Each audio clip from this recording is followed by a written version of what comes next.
space. I reckon that's a lonely place to call home for two travel-weary bluegrass astronauts. But between the long shifts of fishing for hydrocarbon in the lakes of Saturn's moon Titan, there's just enough time to get some picking in. So hush up your mug and fetch a jug of Lunarshine while you can join us in the loneliest honky-tonk this side of the Appalachian supercluster. By God, here she is a-coming. A new transmission of Podcast with Marcel, featuring Hayes Griffin. Hey man, I've never been on this side of the hydrocarbon lake before. Yeah, me neither, dude. It's kind of freaking me out. Yeah, it's kind of spooky. It's definitely a little spooky. Yeah, I don't know if I want to be here, man. Well, it's gonna take us a while to get back to town. I mean, maybe we should kill the time, maybe with a couple ghost stories or something. Oh man, spooky place with spooky stories. I don't know about this, dude. It's almost like it's a Halloween special.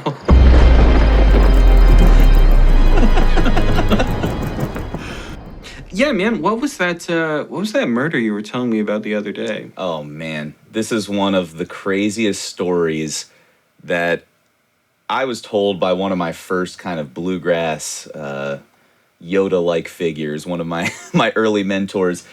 Your bluegrass Yodas, yeah. Yeah, everyone's got a bluegrass Yoda out there, I think, right? You know? Have you ever heard of David Aikman, otherwise known as Stringbean?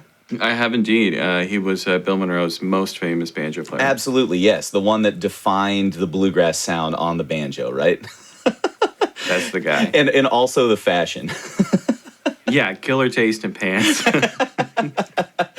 Yes, so Stringbean. Many of us know him as Stringbean. Joined Bill Monroe's band in 1943, just as much for his baseball skills as he did his banjo and comedy skills. This is one thing that I think a lot of folks don't realize about Stringbean. He was a hitter, was he not? Was that what it was? Yeah, I feel like he was like a designated hitter, you know what I mean? He's like one of those guys that Monroe was like, you're on the team, I don't care if you can play banjo or not.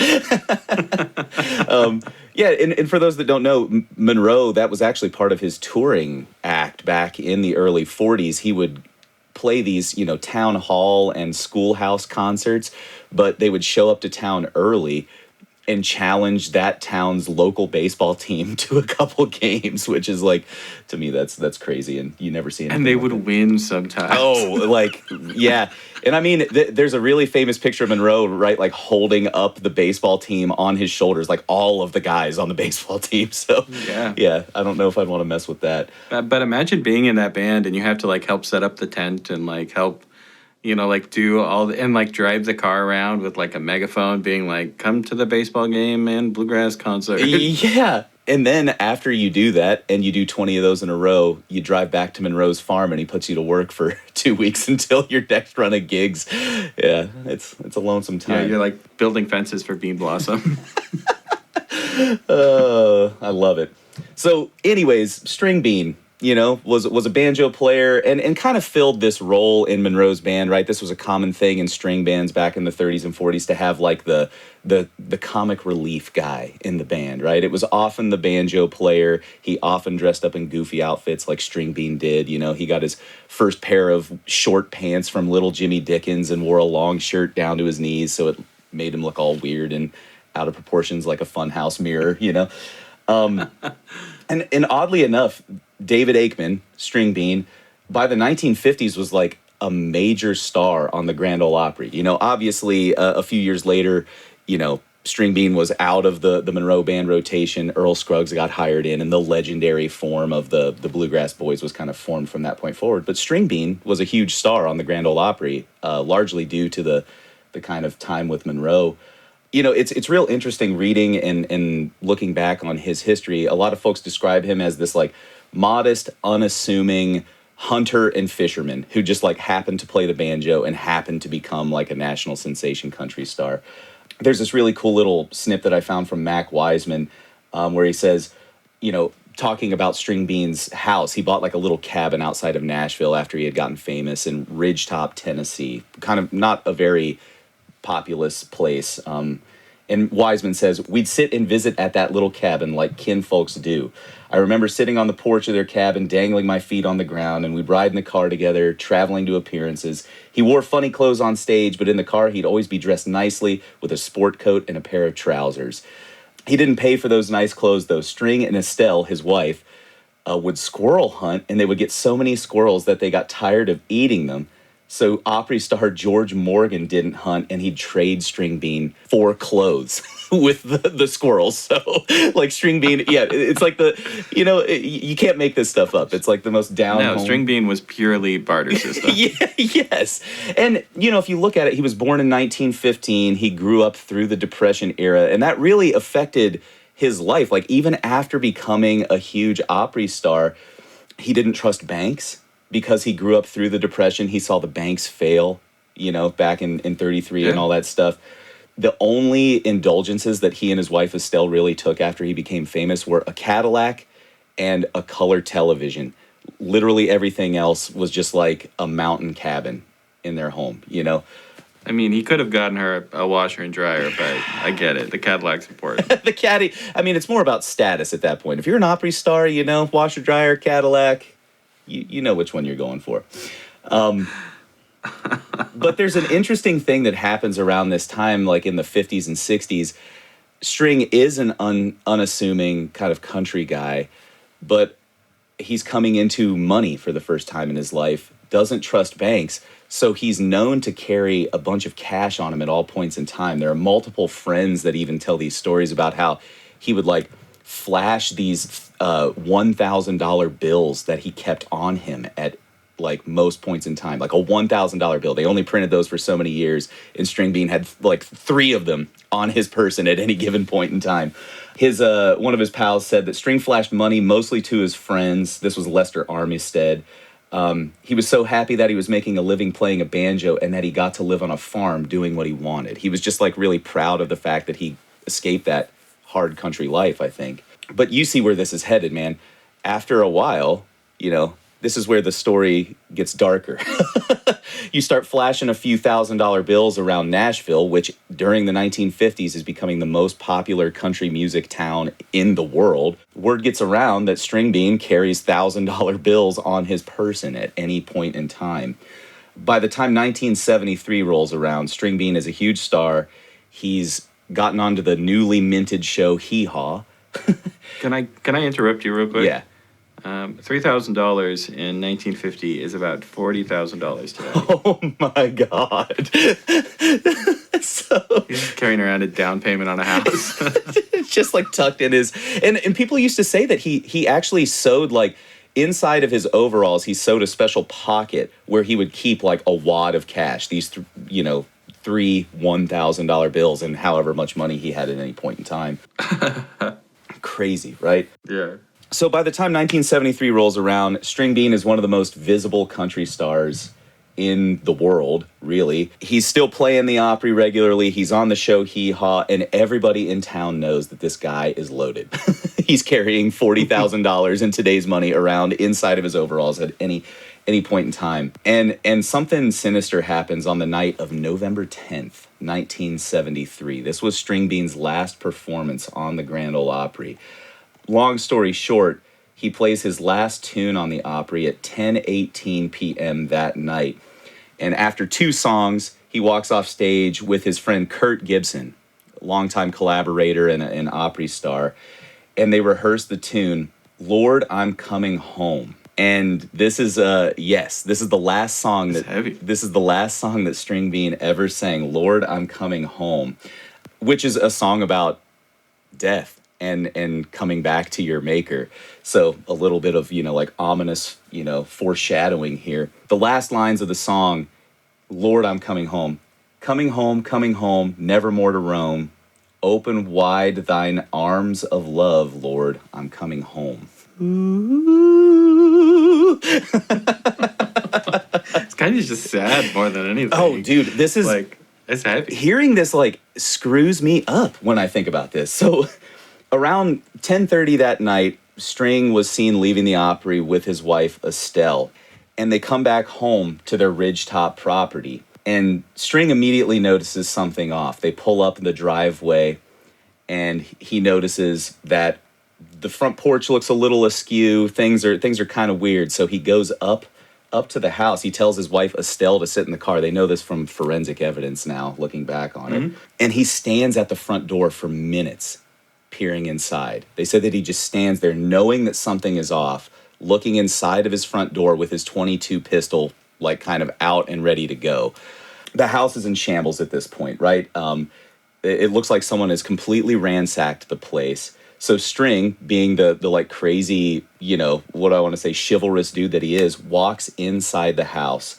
And immediately to his right, he notices Doug Brown, a man who had just broken into his house with his cousin John Brown, based upon these rumors that Stringbean had all of this money. They had ransacked the house knowing that Stringbean was going to be at the Opry that night, but they didn't expect him to come back before they had found the cash. So String walks in, sees Doug Brown, and immediately begins firing. And at that point, the Browns kind of neutralize String. They take a pistol that was in Stringbean's house, kill him in cold blood in the living room right there.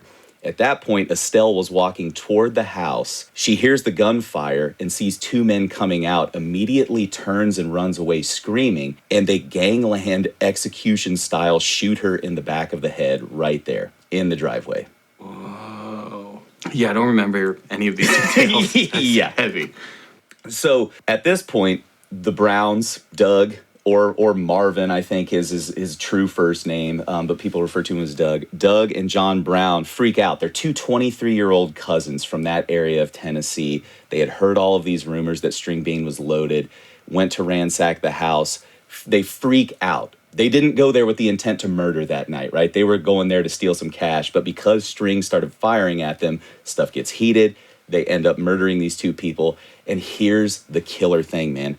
They never find the cash. The cash was inside of Stringbean's overalls the entire time, and Estelle, his wife, in the pocket. There was the police say that after he was murdered, the next day they found $3,000 inside of Stringbean's front pocket and $2,000 pinned to the inside of Estelle's bra. These guys, in a flurry, like search the bodies. All they do is make off with like 3 guns, and then the crappy old station wagon that that Stringbean and Estelle have just to like take on road trips and stuff like that.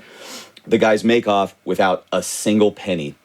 Fast forward to the next morning, Stringbean's neighbor, Grandpa Jones, goes down. Yes, Grandpa Jones is the one that discovers Stringbean and Estelle's dead bodies on their property. He goes down the next morning, finds them, goes to make a call from inside the house and realizes that the telephone wire has been cut inside of String's property. So these guys like really thought about this, right?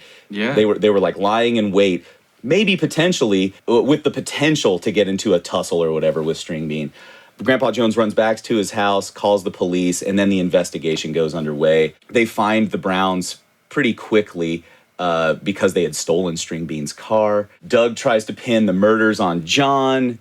John tries to pin the murders on Doug. They go back and forth. They turn on one another, all this kind of stuff. So after these guys are discovered, they're obviously locked up forever. But the crazy thing that I discovered was that Doug Brown, who some kind of see as the mastermind behind this, they never really know. Doug Brown dies in prison, but John Brown gets paroled in 2014.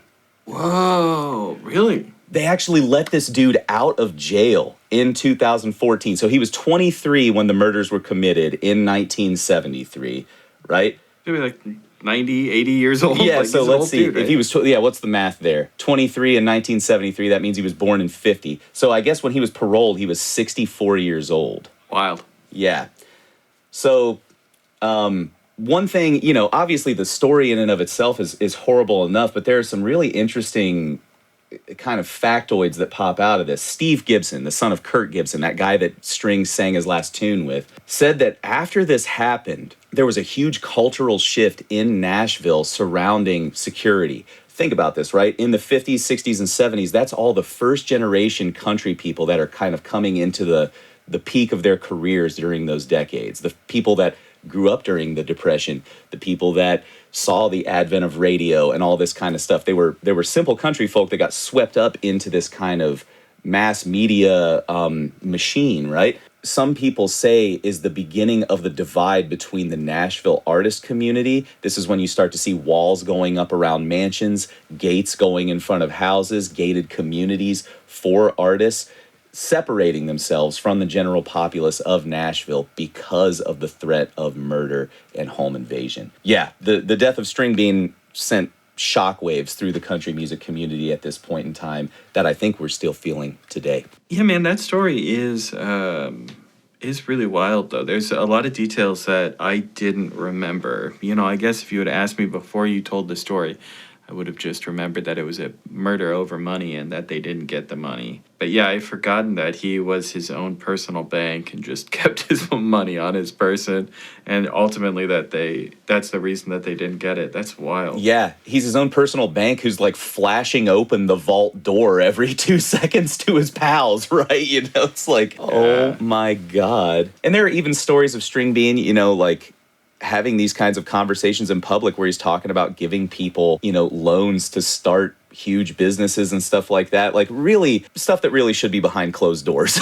You know what I mean? Yeah. And I don't know if we want to talk about this, but the funny thing is, like, you know, murder ballads are something that we have to talk about at Halloween time. And there is a murder ballad that was created about the Stringbean story. It's on Sam Bush's Circles Around Me album, and it's called The Ballad of Stringbean and Estelle. So we did the most bluegrass thing we could possibly do with this story. We turned the story into a murder ballad, and the cycle is complete. I was thinking for the next story, I could tell the story of, you know, Why Earl Has to Die by the Chicks, and we could talk about who the real Earl is. I love it. That's a modern murder ballad. Actually, that actually is worth talking about it because while you might call that a modern murder ballad, it shares less in common with a lot of real murder ballads because a lot of, you know, murder ballads from the, you know, early 1900s actually have real murders connected to them. As far as I know, there is not a real Earl connected to the Chicks. We may never know. They may have covered it up and then written a hit song about it. But yeah, you know, a lot of these songs actually have real history that I think people forget about.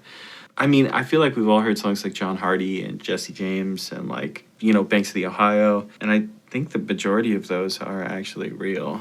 Yeah, or at least founded in some kind of real story. The main kind of like murder ballad lineage that I know of that is like directly based on true life events. The Knoxville Girl, a very common murder ballad that most of us have been forced to play. There's actually a couple layers to the Knoxville Girl. It's an American murder ballad that was actually retrofitted to an Irish murder ballad called The Wexford Girl with similar narrative, and they just kind of swapped out the locations. And then you do some research on this and you realize that The Wexford Girl was actually based on The Oxford Girl, an older English murder ballad with a true story that happened in like 1751. So like that's how old the original story is. You know, it wasn't actually a Knoxville girl that got murdered here. It was an Oxford girl, and then they kind of changed the story to fit, you know, the time and location wherever the people were at that point in time. You know, there's a really similar modern version of that with Vincent Black Lightning. When Del McCoury sings it, you know, it's originally like Boxville or something, but he changed it to Knoxville to set Vincent Black Lightning in America instead of you know, in England or wherever. Yeah, even though because the original songwriter is an American, right? I was going to say, and like, even though no American would be caught dead riding a Vincent Black Lightning, it'd be a Harley or something, you know? No, yeah, right. But yeah, that's it's, you know, that tradition, even though it may seem silly, you know, in the modern era, you're like, why don't you just sing the real words? Like, why you got to change everything, you know? But we're still doing that, right? Del McCoury did it. If it's good enough for Del, then I'm seal of approval given right here. I think that at least I've had students ask about this. They're like, man, I get that murder ballads exist, and I get that they're frequently based on real murders. But why is that a thing? Why are we singing about death? And I thought that would maybe be a fun thing to cover for people. So in the British Isles, there was a thing called Broadside balladeering. Have you ever heard this? I've heard the term, but I honestly don't know what that means. I would love to have the official explanation. This is very official. Yeah, basically the printing press is taking over, and we're able to print a lot of like little pamphlets and cards and stuff like that, like informational documents. And so maybe they weren't typesetting like huge documents daily, like massive newspapers or anything. They were able to like get out some of the news of the day, and they would do that in ballads, right? Basically in like these long poems that could be sung if you put music to them. That's what a ballad is. You know this. I'm saying this for the audience, Hayes. Oh, I'm nodding. Yeah, it's all good. Ooh, ballads. Tell me more, Marcel. But that's what they called it. They called it the Broadside balladeers or Broadside ballads. And they'd basically take the news of the day and they would turn it into like this little poem. And I think it was also useful for people who were maybe less literate. They could have, instead of someone sit down and read them this long story, they could have someone like read them the poem. Maybe it was easier to commit all of that information to memory of how the story went and what was actually happening. So a lot of those that took off and became really popular, well, happened to be kind of gruesome ones, right? They were murder ballads. We love the gore. Yeah. We love the hype of a good, murder story, I guess. It's baked into the human psyche. Because, the ballads that were about like barnyard animal fashion shows and like other puff piece news, right? New bookstore opening in town, right? Those aren't the ballads that took off. The ballads that's like, and then he drowned her. Yeah, that's the one that everyone wanted to hear again. Yeah. I must hear more. But yeah, that's basically where it starts, which means that it is, unlike a lot of folk music traditions, the murder ballad is kind of industrial. Like it's coming from at least in its very initial incarnation, yeah, it's coming from like a business. It's like a reporter. It's not really folk music at all. It's like as corporate as it gets. Yeah, that's crazy. I never thought about it in those terms, but you're totally right with the way you're explaining it here, yeah. I think where it becomes folk music, not that this didn't happen, across the pond, but at least in America, when it becomes folk music, is when we have all these settlers come over and they're singing all of these old murder ballads, because eventually the idea of like the broadside ballad like fell out of fashion, right? Newspapers no longer had poems in them. And so our settlers come over and they're still singing the old ones, and then like new murders happen, or they're retrofitting them to, cover new locations so that they feel like they're, local to this area. And they start writing these new murder ballads. And I think that's real folk music, right? That's no longer like the man writing the murder ballad. Those are people writing them. Absolutely. It's interesting to kind of think about that borrowing back and forth between like the folk and the commercial kind of sides of things, because that's really, there's something very bluegrass about that, right? People always want to talk about bluegrass as a traditional form of music, but it was commercial music made by Bill Monroe to make money in the 1940s that was based on a lot of these folk tunes that you're talking about. Then people kind of reappropriate this commercial thing back into like a tradition. So what is it about us? Why do we love these kinds of things, man? Why do we do that? Yeah, it's weird. And why do we feel the need to like sometimes rebel against the like commercial aspect of it? Because there's weirdly benefits to commercialism, and one of them is that that you have tastemakers, right? If you have an industry in place, that means that you really only get the cream of the crop. If you have no industry in place, well then, yeah, sure, anyone can release music, but like there's a lot of bad music out there. There's no filter. Absolutely. I like that idea of the tastemaker too, in terms of like borrowing a really popular story from the commercial realm, right? Like you get the juiciest, most clickbaity kind of like story out of the newspaper, and then everyone's like, oh God, I got to write a song about that, or like I've got to turn it into my own ballad kind of thing. I think that's one of the big problems with murder ballads. People have a lot of different problems with murder ballads. Yeah, there's many. But I think the sensationalism is one of the really negative things. It seems like, especially when these were originally published, but as they continued being created, most of the time there wasn't much care given to the family or the fact that it was a real person. It was sensationalized and like sold to the masses to provide shock and alarm. And this kind of thing still happens today. We're just talking about true crime now. Yeah, oh my gosh, which I hate to say it, like that's something that I was addicted to forever, and I kind of started to examine this, and it's like I feel dirty for like supporting this kind of narrative because I think it is very negative in that way. It's not sensitive to the people that were the victims in those instances. And to kind of piggyback on what you said, in the brief research that I did on murder ballads, so like we're kind of talking about a lot of these coming from England, right? Like England, Ireland, like the British Isles. A lot of people don't actually see them native to like Celtic cultures. It's mostly Germanic cultures. So like English speakers, Swedish, German speakers. A lot of people see this tradition as kind of coming from like those peoples on the continent in Europe and kind of filtering out. And what we end up doing over time is they see this trend in the British versions and the continental versions of these tunes. There is a little bit more respect left for the victim in here. Many of the verses, because there'll be 10 verses sometimes in these tunes, right? Mm-hmm. Many of the verses will be dedicated to talking about the retribution that the murderer is going to face in hell and all of this kind of stuff. But as you see these ballads creep over into the Americas and you're placing them in this frontiersman, Wild West kind of culture, we become a little more obsessed with the gore and the thrill of the kind of... and then he drowned her. Exactly. So, like, you get these murder ballads that are stripped of the respect for the victim and turn into these sensational kind of things. So I don't want to say it's, like, wholly American because the British versions of these tunes have that in there as well, but you can see a clear trend in the omission of that kind of narrative inside of the murder ballad. Totally. Well, I think there's something really interesting to be said in there, too, about why that information might be stripped.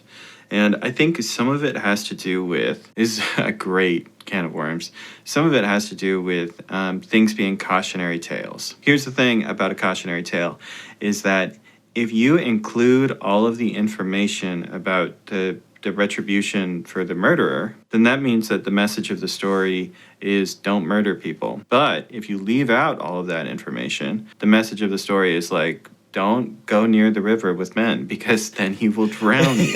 Right? Yeah. And I'm not saying cautionary tales are good. I mean, ultimately, in the modern day, we might just call that victim blaming. Yeah. Because the message isn't like, don't murder people, murder is bad. The message is don't like, get why murdered. are you by the river with him? Yeah. I feel like looking at it like that, if you were, there's an article source for this about how a lot of like American murder ballads were written by women as cautionary tales to sing to their daughters. I'm sure we can find a source for that or something.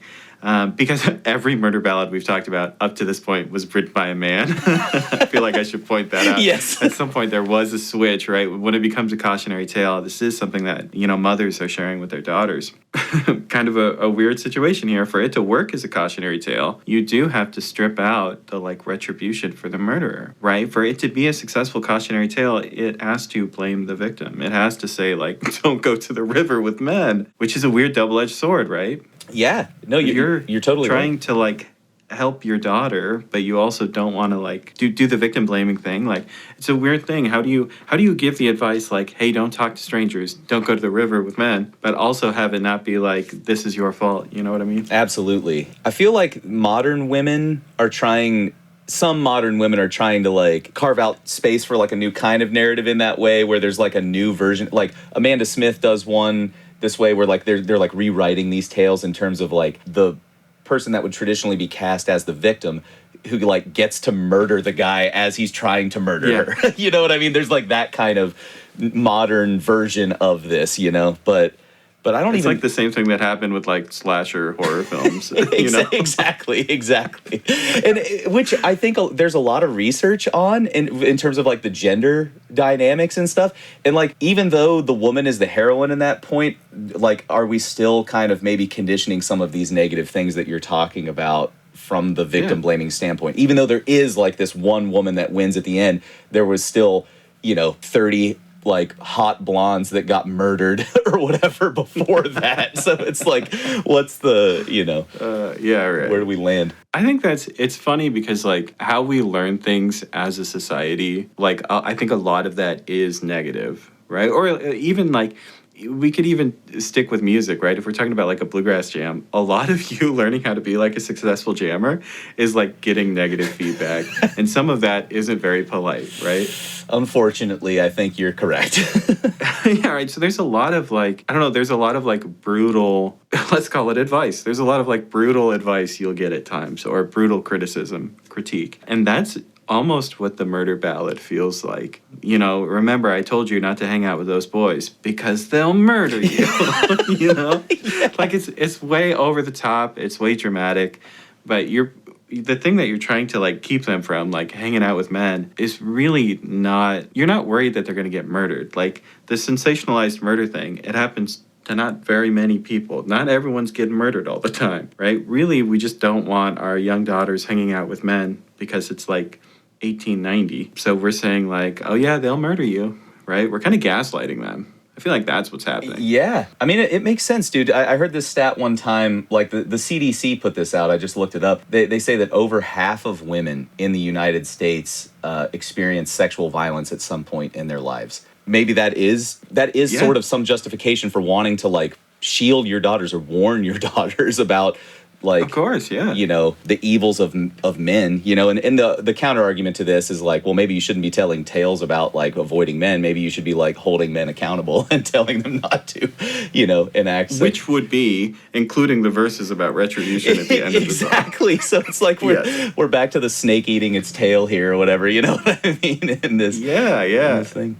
It's a funny, well, maybe not funny. It's a dark situation. Yeah, funny as an odd. I feel like if you look at it kind of objectively, you can see why the different incarnations of the murder ballad happened the way they did, and like socially what was going on when that happened. Because the murder ballad is really born out of illiteracy.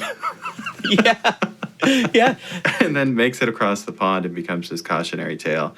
And now is being like reclaimed or reinterpreted or recontextualized in all these different ways to make it still digestible. It still doesn't change the fact to me. I feel like there's also like a little bit of hypocrisy here, because as a society we still love true crime. I mean, these programs are so anxious to tell the story of the murder before it's gone to trial, before like anything has come out. Like Netflix is doing that, right? Netflix recently got in trouble for this. They released an entire program on like a trial that hadn't even started. You know, they had to go repick their jury or whatever, right? Everyone's influenced by the Netflix program coming out. Well, duh. Anyway, that kind of controlling of the narrative and like turning it into a fun little story that you can just watch is really reductionary or sensationalized. And it really doesn't help, you know, the victims in any way.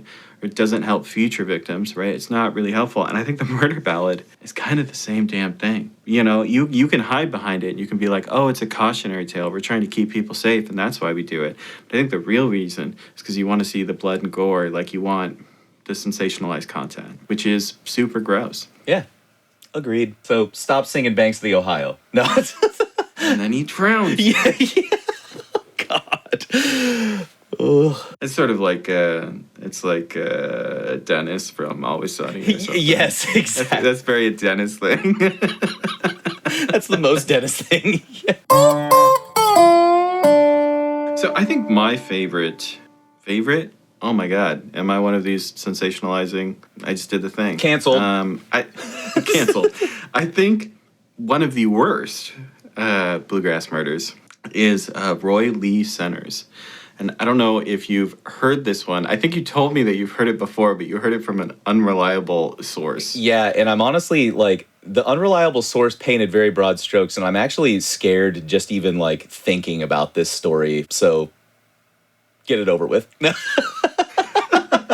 Some background is that Roy was a great singer. He was performing with Ralph Stanley, and he sounded very similar to Carter Stanley. If you don't know that whole story, the Stanley brothers, Ralph Stanley's brother Carter Stanley passed away.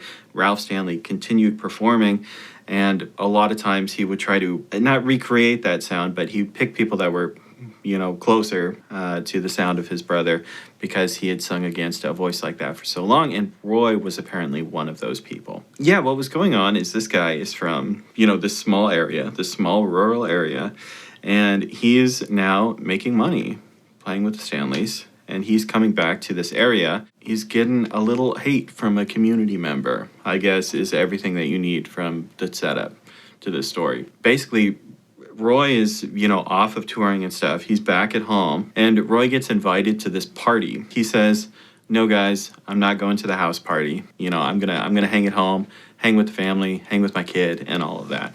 And then at around 10 p.m. that same night, more of Roy's friends show up, and they're like, "You have to come to this party." Roy gets his 12-year-old son, Lenny, into the back of his truck, and they grab a Martin guitar that Roy had just bought from Keith Whitley. And they toss it in the back of the truck, too. It was a 1963 Chevy Nova that they were driving. Anyway, so they get in the car. They drive to this party. The people we're concerned with at this party are Billy Hurst, and Billy's girlfriend's name was Geraldine. So Billy Hurst and Geraldine were not fans of Roy. And by some accounts, they just weren't nice people. Apparently, Billy Hurst would make fun of like less fortunate kids in school, and this is a story that's told in a lot of these articles. And so, Billy had a fair amount of money in his family, and he would make fun of like poor kids. And so I think part of this is jealousy that Roy is talented and he's making a lot of money, he's getting a lot of attention. And Billy, who was the hotshot in town, is like no longer the hotshot. Like if you had to boil it down, I think that's what the kind of emotional conflict and damage is between them. Anyway, so at like 1 a.m, a fight breaks out at the party. This has nothing to do with Roy. This is just a different fight that Billy's getting in. As you have at a Bluegrass late night party, This is just a pre-fight fight, This is... So a fight breaks out over whether or not some other local musician is a good singer or not. Depending on whose version of the story you're reading, Billy isn't even involved in like the fight breaking out. He just like gets into it. He's like, "I'm gonna be part of this fight." He takes a swing at this guy. He ends up like hitting him in the face and stuff. Apparently, even earlier that night, Billy had tried to instigate another fight. So multiple fights this night have either almost started or started without the help of Billy, and then Billy got involved. Billy is just obviously trying to raise hell that night and probably drinking and everything else. Later on, when this whole thing went to trial, the people involved in those fights that were hit by Billy were denied the right to testify. Interesting. Well, the reason that's so interesting is because Billy was a sheriff.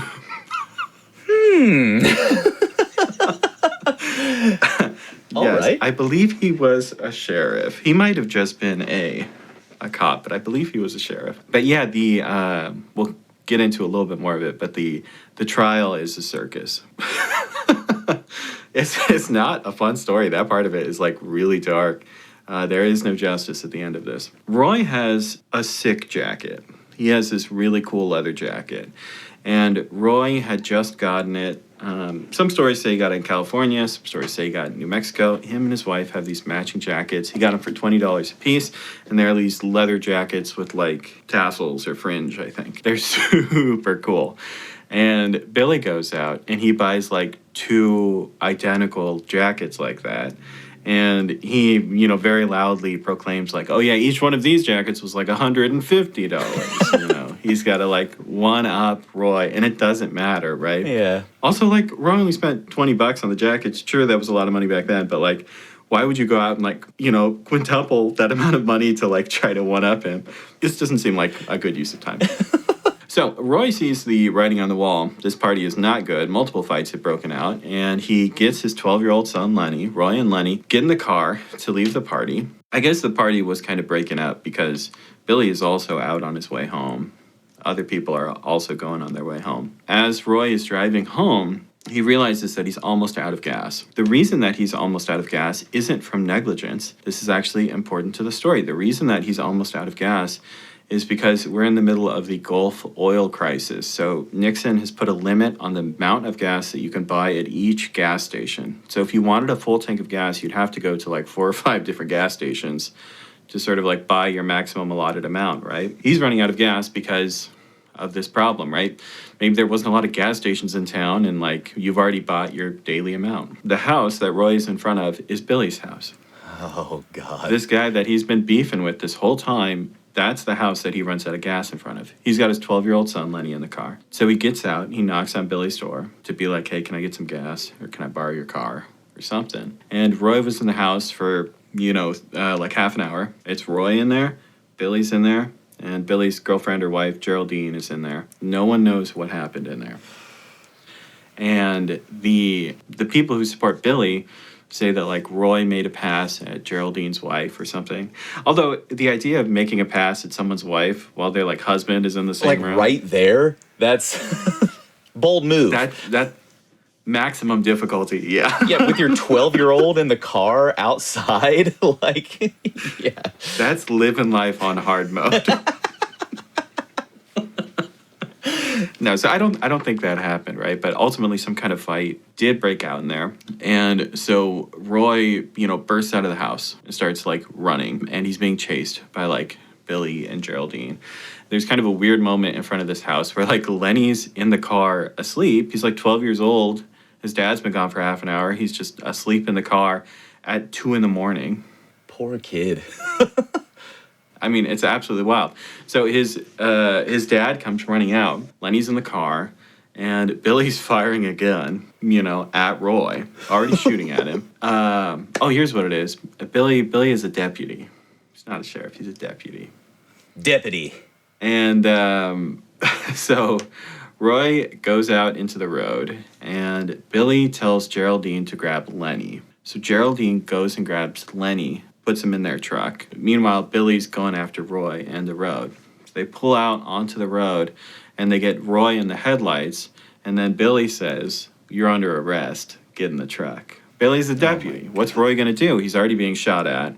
He's now being offered an opportunity to not be shot at and get in the car with his 12-year-old son and these two crazy people who were just shooting at him. So Roy stops running, gets into the truck. Now they're all in this truck together. Billy, Geraldine, Lenny, the 12-year-old, and Roy. They're presumably driving to the police station, but I think something more brutal might have been on Billy's mind, but they're going somewhere in this truck. Roy's trying to deal with this situation, so there's a little bit of a scuffle inside the truck, and Billy keeps hitting him with his, 38. It's like pistol whipping Roy. There's this moment where the road kind of has this embankment, and then there's Cane Creek. And it's right in front of this person, Denver McKnight's house, who witnessed some of this. And at that moment, Roy grabs the steering wheel. He gets his foot over on the gas. I assume we got big old bench seats, not bucket seats. Right? Oh, yeah, it's sliding over and yeah. Yeah. And he gets this truck to go over this embankment and crash into Cane Creek. Lenny thinks that it's because there's a street light right there. And his dad was thinking, man, if I could upset the truck here, then if someone came out, they could, actually see what's going on, too. Yep. It could have been a lot worse. It wasn't great how it turned out, but, that was his dad's idea, and this was, the moment that it was going to happen. So when the truck crashes, Geraldine gets out of the car, and she runs over to Denver McKnight's house. So Geraldine, despite her dating the kind of perpetrator here, is worried that people are hurt and immediately goes to get a witness. Lenny climbs out of the car and he's standing, sort of higher up on the road, looking down at the creek. And Roy and Billy are just going at it in the creek. They're fighting. Roy has knocked Billy out and he's holding him by the neck and he's got his head underwater and all the bubbles are coming up. Lenny's watching this. Lenny's watching his dad drown someone. Yeah. And when the bubbles stop, Roy lets go. Roy lets Billy come up for air. And this guy was trying multiple times to murder his family, and when Roy gets the opportunity to take him out, Roy's like, I couldn't do that to another human being. Roy's a good dude, right? He lets him up for air. Roy ends up stepping back and taking a break on this rock, right? Billy gets up for air. They're both out of breath. Roy sits down on this rock to take a breather, and that's when he gets shot. So he was shot 3 times. He was shot once in the leg above the knee, twice in the face, and then Billy pistol whipped him again.